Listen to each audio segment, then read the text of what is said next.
So at this point, let me just very quickly introduce who our lead discussants are. I'll start with the lady, Rosemary Akwa, who is currently the MD for EXP Nigeria, am I right? And who basically has tremendous experience having worked on the brand side for so many years, risen to the rank of marketing director with Suntory, I think, which was previously SmithKline. I know it as SmithKline Beach from the old days. And so Rosemary will be part of our discussion. So thank you so much for agreeing to do this, Rosemary. We also have Kade Olageshin, who is also an old warhorse in this business, let me put it that way. He currently serves as the CEO of Town Criers. He was also the foundation president of Xman. And Mr. Olageshin comes with tremendous experience in marketing communications and with obviously specific reference also to experiential marketing.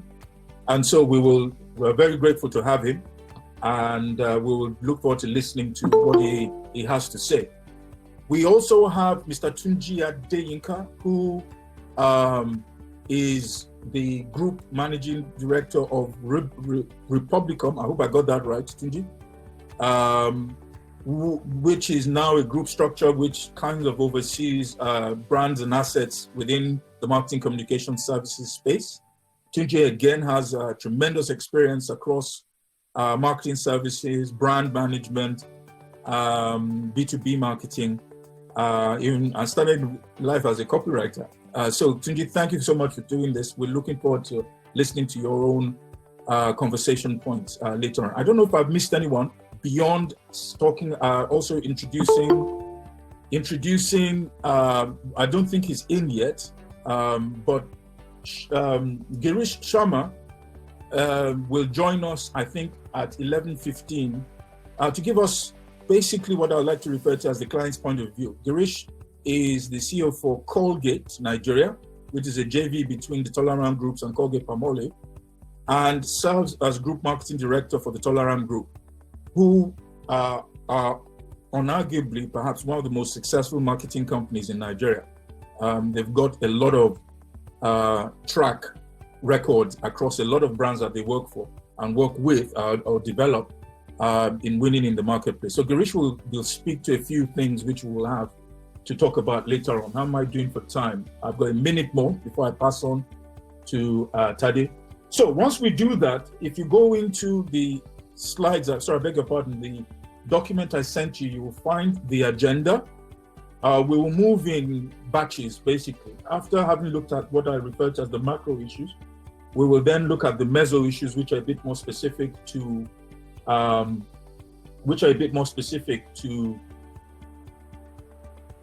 the agency and agencies and what agencies need to ultimately deal with. At the end of that, we will concede the floor to each of the discussants to please give us their points of view across a range of subject areas. These they have already agreed to do. Once we finish that, I will then open the floor to participants for 15 minutes. That's at the point at which I would go into the chat room. So if you have questions, please put it into the chat room.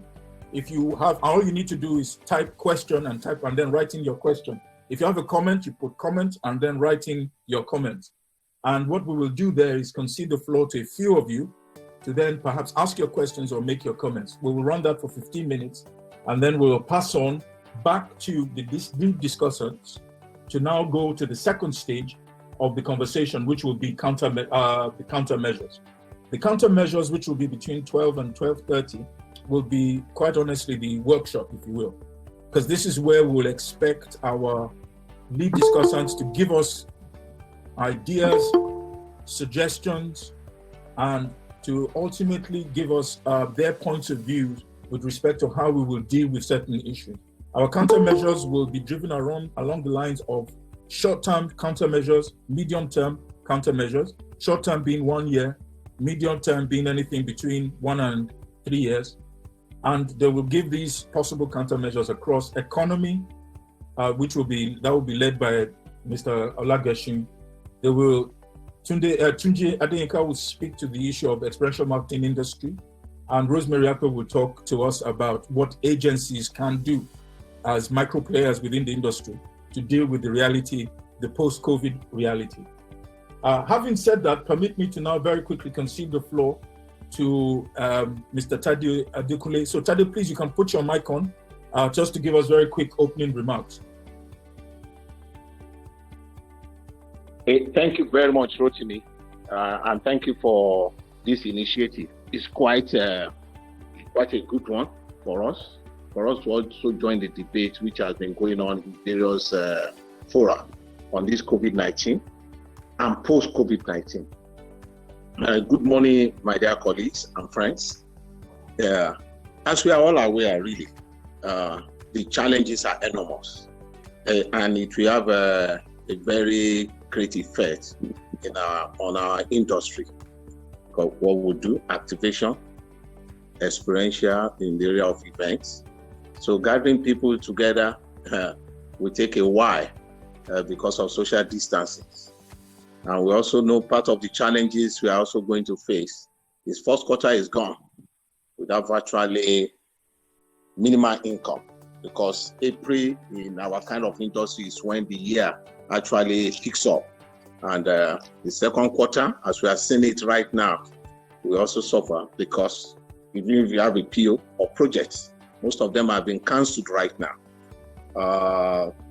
Part of the challenges also is that even after COVID-19, consumer spending will dwindle. Clients will focus on new priorities because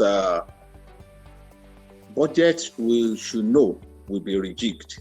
They will rejig it because consumer spending will be low. Therefore, they have to move some money and focus on other things. The bottom line is it will no longer be business as usual. And we all know there will be loss of revenue from client side. And it will have effect on the experiential side and activation side because of social distancing.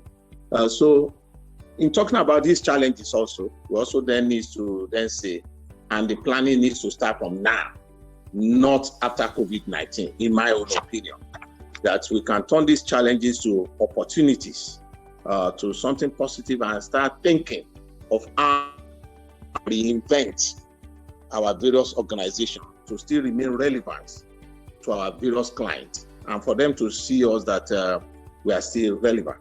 And believe me sincerely, it's time for us now that COVID is still on, not after, to start on the need. This time around, we just need to conserve funds because not flow as usual. There will be no chance for mistakes or projects. We need to pay attention to experience and communication even among our other colleagues in the office for them to see the reality of our organization. From my perspective, we need to start thinking post-COVID-19 now. That's where I will stop for now. Thank you. Okay, thank you very much, Tade. Do you have your mic muted now? Just thumbs up if it is. All right, fine. Okay, I think it is. So thank you very much, and I think you set the tone. So, ladies and gentlemen, I think I recognize the fact that Girish is here, is in the room. Girish, if you're in the room, can I just ask you to bear with me? Morning, everyone. Yeah, excellent. Thank you very much. Right, excellent. So great. Thank you so much for spending some time with us, Girish. I understand that you've got very little time because you've got one or two things to do, but we'll come to you in a few minutes if that's okay. Yep. Yeah, sure. Brilliant. Thank you. Excellent. All right, guys. So let's start. Let's get the ball rolling. So the first session now will be for the next 30 minutes or slightly under to manage for time, probably 20 minutes if we can do that. And it will be a conversation around the macro issues. The way this will work, can you hear me? Just thumbs up if you can. Excellent. Right. So the way this will work is that we will start off with where we've got Kayode, we've got Tunji, we've got Rosemary, I believe, and then we've got Girish, who will just basically give us, we'll give him time just to give up a bit of an overview rather than on subject by subject area. So perhaps what I'd like to do now is the four questions we have are as follows. One, what will the impact of COVID be to the economy? Just quick sentences around that. More particularly, I would like Girish, perhaps if he can at this point, when we get to that question, to talk about what will the impact be on brands and brand owners. Rosemary, given your experience, I think that will be also helpful. If you could speak to that as well, so that we can have an understanding of what would be in the mind of the brand managers and brand directors right now. Ultimately, we also need to understand what will consumer behavior be like. What will be our expectations or anticipation of consumer behavior, as well as trade partners. So I would now concede the floor to Kade Olageshi. So please just start us off. Good morning, everybody. Good to be here, and thank you for this initiative. All over the world, everybody is talking about the impact that COVID-19 would have on the world, on the economy, global economy. Nigeria is no exception. If we look at where we were even before COVID-19, we were just coming out of the recession. Last year, we had a 2.3% GDP growth. We had projections for 2.9% GDP growth for this year. Some were a bit more conservative. We'll be looking at 2.5 GDP growth. So essentially, we were not in a very good position in terms of buffer originally. COVID-19 it even portends greater challenges to the Nigerian economy. We had our budget for 2020 at 10.59 trillion. With certain assumptions, oil price is going to be at $53 per barrel. We're looking at oil production at 2.2 or 2.3 million barrels per day. All of that has changed significantly, thereby affecting our ability to be able to generate revenue and also to be able to fund our budget. So this presents, very serious implications to the country. Of course, with COVID-19 coming up, the government has rightly taken, certain steps to mitigate that challenge. One of which is a significant reduction in the budget. The budget costs about 1.5 trillion. In the course of doing that, and also what has been happening with the oil prices, finally, we have fuel subsidy removal, which people have not really seen the impact to the extent that oil prices are low. So the price of fuel has actually dropped. But ultimately, that will go up if oil prices improve. We've seen a significant drop in the price of oil in the oil market. It was about $36 per barrel a couple of days ago. But in anticipation of the meeting between Russia and Saudi Arabia, actually dipped about $31.4 per barrel. So luckily, from a Nigerian perspective, we now have an agreement between Russia and Saudi Arabia where they've agreed to a cut in production about 10 million barrels per day, and with other OPEC members cutting down to about additional 5 million barrels per day. Hopefully, this will impact oil prices, and we can see it, start going up. But if you're talking about $36 per barrel, that it was, even if it inches up, it's still a far cry, you understand, from the $53 per barrel assumption. And with the proposed cuts, it also means that our projections in terms of what we will be producing at 2.3, you understand, or 2.2 will be no more. So definitely we will see a significant reduction in terms of our oil revenue. Government also proposed to increase VAT to 7.5%. But when you look at what has happened now, barely any activity is going on at the moment, and this may continue, for some time. So, and if people don't consume, we cannot earn VAT.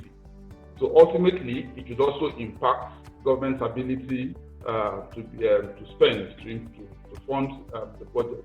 So from a macroeconomic perspective, the challenges for Nigeria, they're really, really real and pressing. And there are fears that Nigeria may well end up in another recession if care is not taken. But from the government has taken some countermeasures, and those countermeasures are the things that I think we need to pay attention to. In the first instance, I mentioned earlier that they've now removed fuel subsidy, which puts some money back, stands with government that they would have spent on fuel subsidy. You're looking at palliatives in the area of the 500 billion naira COVID-19 palliatives that the government is trying to do to address the vulnerable members of society. There are certain initiatives that through which that will be implemented. So that provides some sort of comfort, to the lower segment of the market.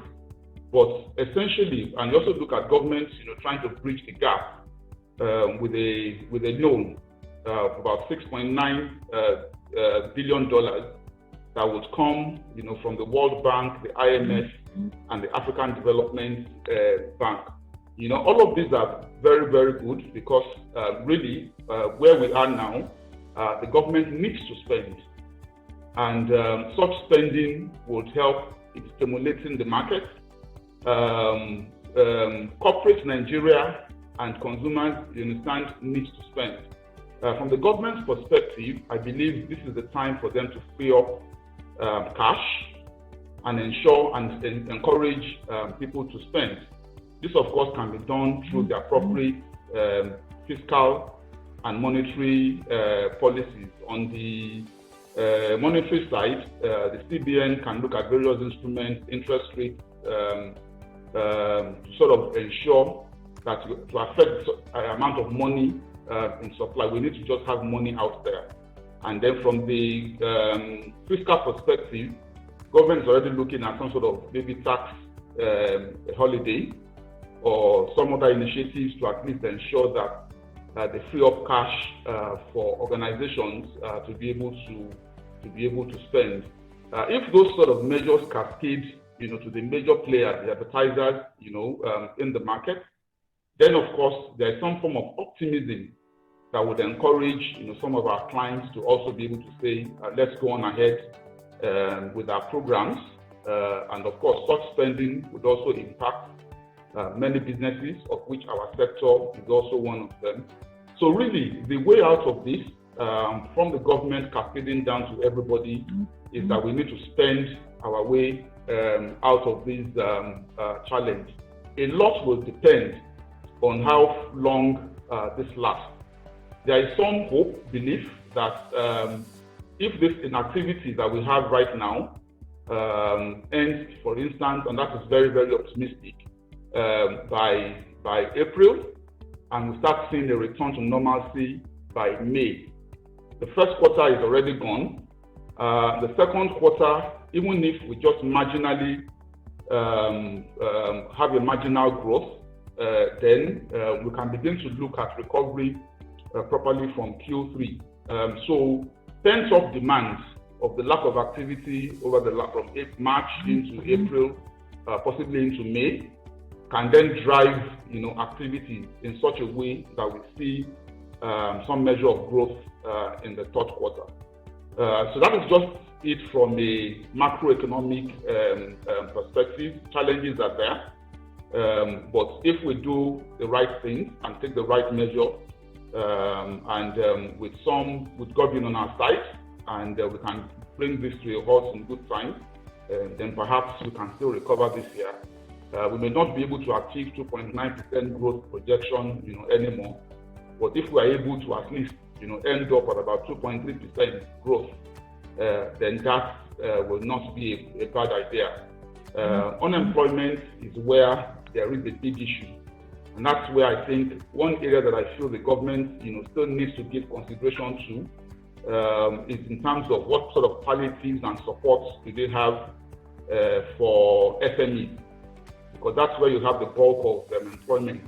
If as at the 2018 we had unemployment rate at 23.1%, one can only begin to imagine what it is now. There's so many businesses, not operating and having let go of staff. So that's just summary. Yeah. Thank you so much. I mean, you did justice to that, quite honestly, and kind of sets the tone. 3 key things I take out of it: 1, government needs to spend us out of this. 2, recovery perhaps cannot be earlier than Q3. All things, as they say, being equal.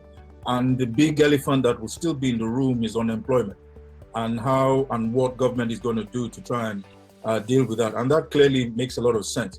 Can I just ask then, Girish, at this point, to then perhaps speak to the second point, which is what will the impact be on brand, and more importantly, brand who we serve?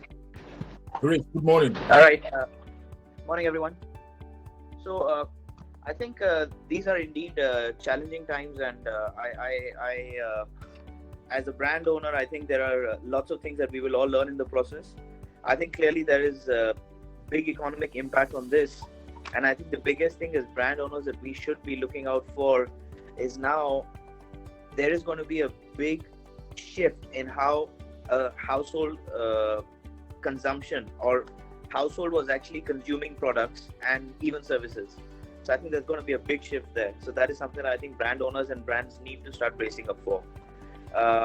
So for example, I think outings, etc. will take a hit. And I see people, brands, I think the biggest shift that I see for a brand today is I think how advertising will now shift from traditional, and when I say traditional, I mean TV, radio, to I think digital. And we're seeing that a lot of digital consumption is happening. Which takes me to another interesting part, especially for our beloved country, Nigeria. I assume everyone here is from Nigeria. Rotmi, is that correct?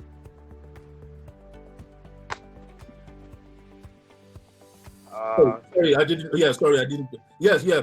Majority will be from Nigeria, but we have 1 or 2 who might not be. So I'm speaking mostly to Nigeria. Yes. And I think one big challenge that we have here, and we will be having, is we already had a big unemployment problem, and like our friend Kayode just talked in detail about what will the economic repercussions be. So I'm not going to go into that, but I think a big opportunity for us is affordable internet. I think that is something that needs to be looked at. I think that's a big opportunity for us. I think brands also start need to looking at e-commerce. I think in Nigeria, e-commerce is something that had was not very, very actively looked at by brands. As I speak to you, a brand as big as ours, I work with Indomie, Colgate, all of these brands. If you look at our presence on e-commerce, I think is relatively low. So I think you will see a lot of brands now seeing how they can actually embrace e-commerce, and that is one thing that will change. I think another interesting thing that is happening is a lot of myth around ways of working. I mean, ideally this conference would have happened on a face-to-face. We either Rotmi would have flown down to Nigeria, or we would have flown to the UK for this conference. So I think ways of working will change, which means that a lot of virtual things will start happening, which in a way is good. I mean, for people like us who have to travel a lot, unfortunately, I think this is a great thing that is happening. And I think brands need to start looking at this and now embracing this, because this is more from the point of a brand owner, and how, because like I said, consumer spendings will change. So you've got to kind of align your brand priorities. So virtual meetings, I think, will start happening. And I think on consumer spending, I think one area that should see a big surge is, I think, on healthcare. In Nigeria, generally, spending on healthcare is not as much. And even for the government, this is not an area of priority. And I think recently, I think Boss Mustafa made a statement that till he didn't actually get involved in this Covid19 issue, he didn't know the sorry plight of our hospitals here. So I think I see a lot of positive things happening on. So it's not all grim, if you ask me. I think we're going to get out of this, that's for sure. I think mankind has had far bigger challenges to deal with. So I don't think it's something for us to be depressed about. I think we should look for opportunities. There are big opportunities while we see there are challenges, but I think there are opportunities as well. Because as brand owners, what we need to understand is as the consumer shift is happening in spend, you need to start aligning your brand also in that direction. And as long as you're doing that, so which is basically being aware, spend a lot of time with the consumer trying to track what they're doing. I think that is critical. At this point in time, you don't want to be disconnected with your consumer. I think that's my biggest take for everyone. That's a very powerful point there, Girish. Let me just rephrase or rehash that. At this point, a brand owner does not want to be disconnected with the consumer. Can I then just very quickly follow up with a question? Does this therefore mean, because when disruptions happen into marketing environments, the first question brand managers or brand directors put in their heads is, do I go dark?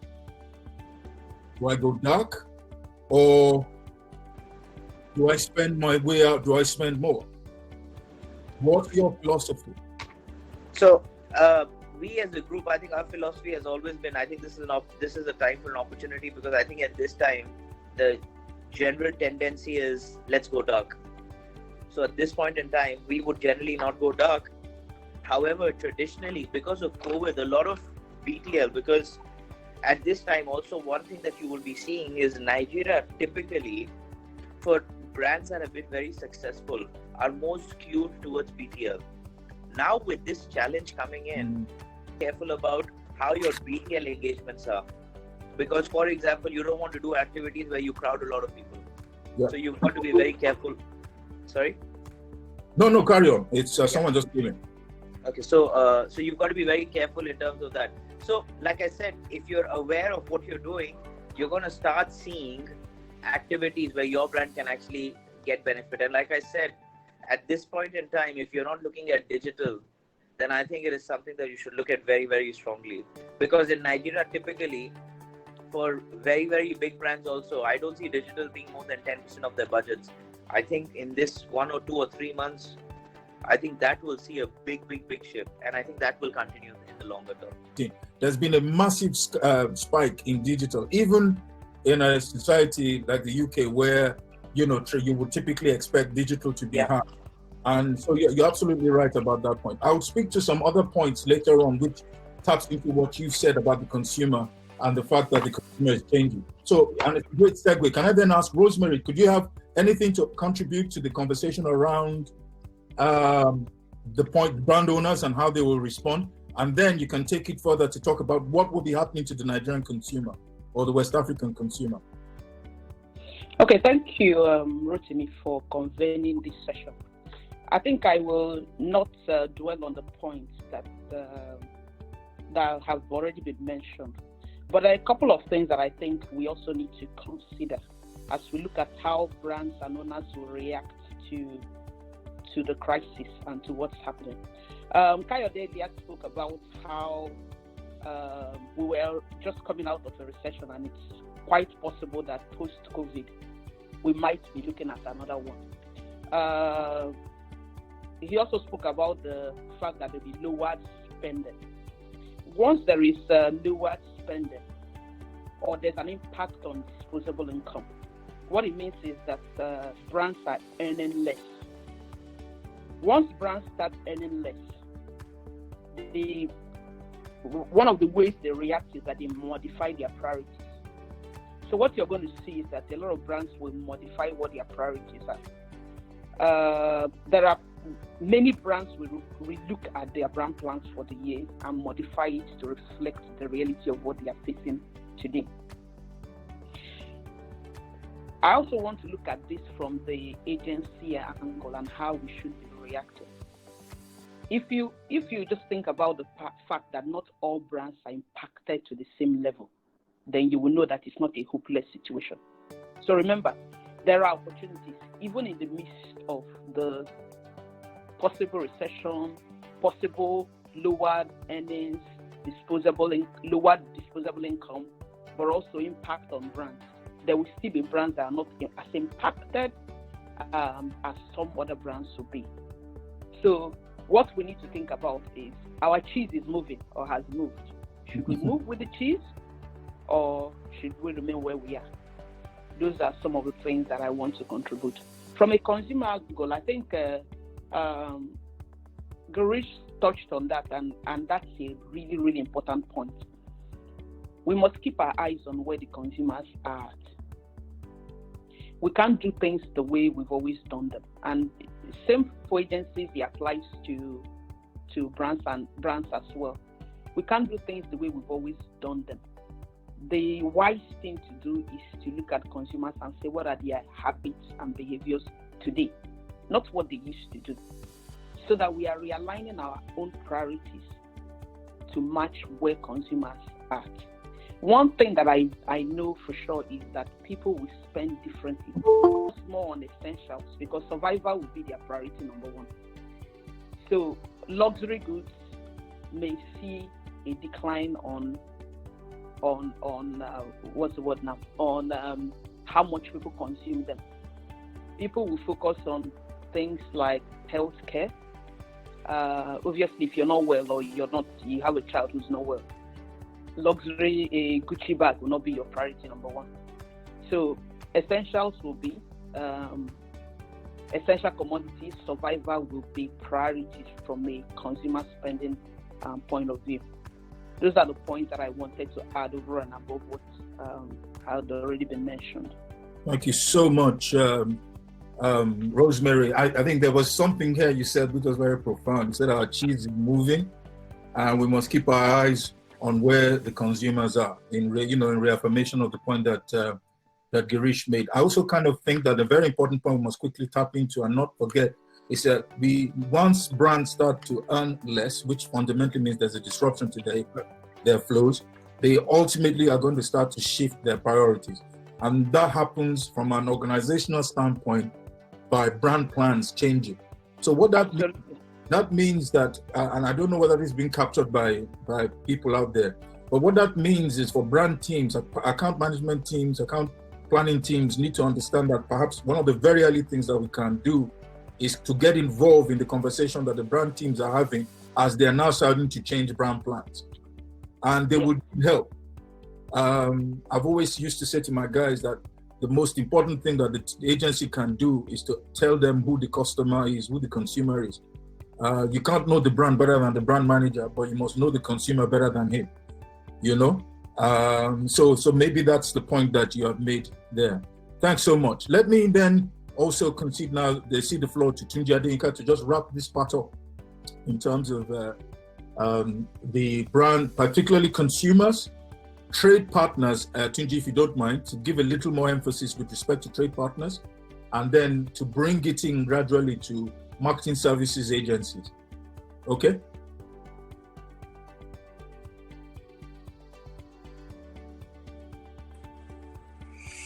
Yeah, thank you very much. I think just listening to the points that we've sat through now, it's very clear where the challenges are likely to be. Now, if you look at the construct as we've rightly dimensioned, and you look at the supply, you look at the supply chain, for example, you find that certain channels so there's some research reports which are telling us that if you look at modern trade, the big modern trade outlets are taking a hit because of course nobody wants to congregate where you have 500, 300 people in the same store right now. These are not the times for that. So a lot of people are fleeing to neighborhood stores, perhaps also because of the freeze on movement. But apart from that movement, we also see, as Jirish said, a movement by way of consumers to e-commerce. So because of the clamp down in movement, a lot of people are starting the platforms where they've never really wanted to go. So now you're trying Jumia, you're trying Konga, you're trying to buy your items from Spar online and the rest of them, and that behavior is likely to persist even after the COVID-19 challenges that we currently face. So shopper behavior is changing, and some of those changes are going to be carried into the long term. So some of the things that we see right now will continue into the long term by way of e-commerce, and also the stores in terms of the big stores, and also the smaller neighborhood stores. But then dial back to how that affects the agencies from a micro point of view. Very clearly, we've said that marketing spend will be impacted, have been impacted. A lot of campaigns have been frozen or even cancelled altogether. Budgets have been slashed. Major global events like the Olympics and several festivals have been cancelled. So that, of course, is will continue to affect us from a revenue point of view. And this is speaking to agencies in general. But again, if you step back a bit and you say that, so the brand owner is now looking at how to allocate his resources, but is looking at that not on the same scale. And Jirish mentioned the BTL challenge. So the advantage that we used to have and what we touted was that we were able to have a handshake with the consumer. Now, having that handshake with the consumer is one of the risks that COVID poses right now. So it's not so much of an asset anymore. So that would be even worse impacted. The engagement at the last mile at the retail is also going to be negatively impacted. So you have, for agencies, live activations, live events, live engagements that bring people together, seriously impacted. Retail engagements also impacted. So you have first the impact on revenues, but secondly is also the uncertainty which our talent have started to face, because at times like this, people are likely to go first into their individual mode before they start congregating in the group mode. Talent who we've spent a lot of time to really cultivate, train in a very uncertain time, and they're also seeing the unemployment rate go up, as Kayode said. Therefore, some of them are going to be making decisions which may not be entirely rational, because these are not time for rational decisions. So talent, that will be two. Revenues, we've said that clearly. Third is our asset. So for some of us who have invested heavily in fixed assets, there will be a serious low utilization of such assets, cost overrun, and there we're carrying those in our books, but those assets are in the short run not going to be yielding as they used to or as they should. So these are some of the challenges and the way they would come down to us as individuals and also as agencies. But I think also, on the flip side, maybe at the second part of this, we'll be able to talk about what the plan should be and how we can weather through these times. Thank you very much, Roti. Thank you so much, Tunji. I thought that was quite clearly done. You used a phrase that got me thinking. The handshake with the consumer used to be that's what we used to bring to the table. Now suddenly the handshake is a problem. So, I think it truly symbolizes the challenge that is being faced. You also kind of quite honestly painted a very thorough picture in terms of what the issues really are in terms of from the agency as a business. The issues that you're literally all our revenue streams, traditional conventional revenue streams, seem to be under threat on account of this disruption. And so perhaps, again, as we prepare to talk about countermeasures, it'd be great if we can take each one of those and kind of understand, well, how do you spin it, either for an advantage or how do you mitigate the risk? So that will be the point that we make. Now let me say this, we are slightly behind. We're 3 minutes, quite honestly, not 3 minutes. We're about 10 to 13 minutes behind schedule on account of the conversation. I would then like to ask, now we've got the opportunity for 2 participant comments or questions. So you will permit me to be a bit of a, rather than leave it open, or I will ask 1 or 2 people specifically to just speak to this point or ask a question or make a comment, and then we'll take it slightly further down. The first person, obviously, I'd like to call out of, it will be Kenny Salami. As a former president, it's only right that I do so, and we hear from him. Just whether he has any comments at this juncture. Then the second space will be left open to anyone who might want to say something.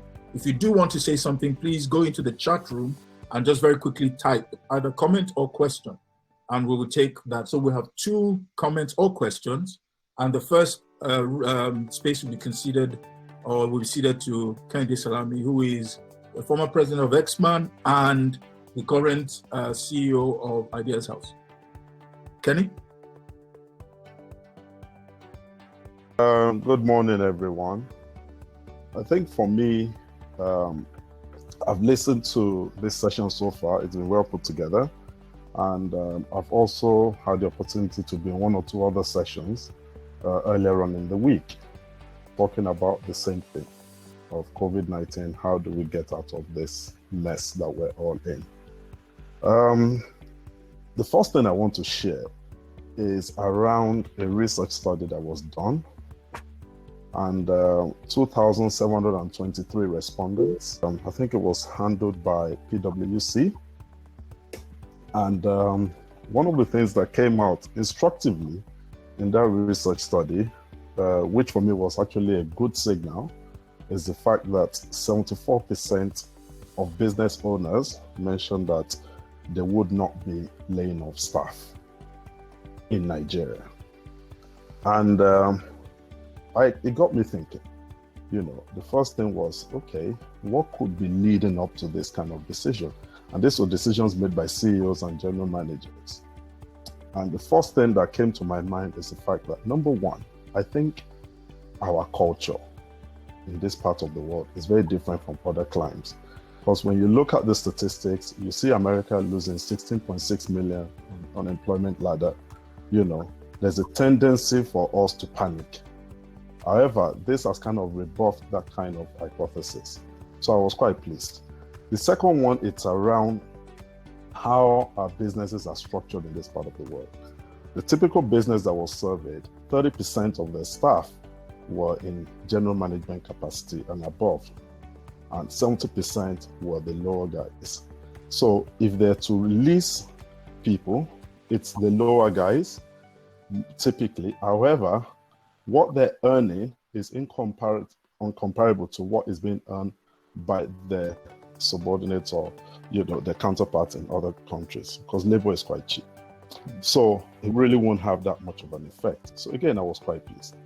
Now, the other thing I want to mention is I'm an incurable optimist. For me, I've seen this go up and down. I've seen situations like this happen before. And if you go and check the statistics, and I can speak from experience from our own business, the best years we've ever had are years where there's either an election or there's a recession. You understand? And if you ask yourself, what are the reasons why you seem to do better in times of crisis? It's because you focus on the fundamentals. You focus on strategy, you focus on ideas, you focus on culture, you focus on people, you focus on investment in the right areas, and then you focus on winning. So less of the talk, more of the doing, so that's one. The second thing that I also want to chip in is in terms of the future. Experiential, yes, will be hit. And what are experiential agencies doing around ideas that promote social distancing, for example? Do you understand? Because this event will still happen. But how do you do it in a way that can still promote intimacy, engagement, whilst, of course, practicing social distance? Finally, I would also like to mention that at the end of the day, let's not forget that these multinational brands, they need to win and they have targets. Incidentally, a lot of those targets don't change. Do you understand? At the end of the year, the CEOs will need to sit in front of the board and show them their scorecard, which means they will still need to spend. Yes, effort priority might differ, but those brands still need to achieve those targets because targets don't change. And if that is the reality, we as experiential agencies need to understand that we need to be preaching the right kind of message to brand owners and those we're in contact with on the client side. Thank you.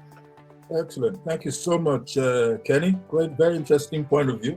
Again, very typically Kenny, in terms of a very, how do you say, unconventional way of looking at things. Very quickly, I think one of the things you said is let's continue to make sure that we're focusing on the fundamentals. That if we do that, fundamentally, we will win.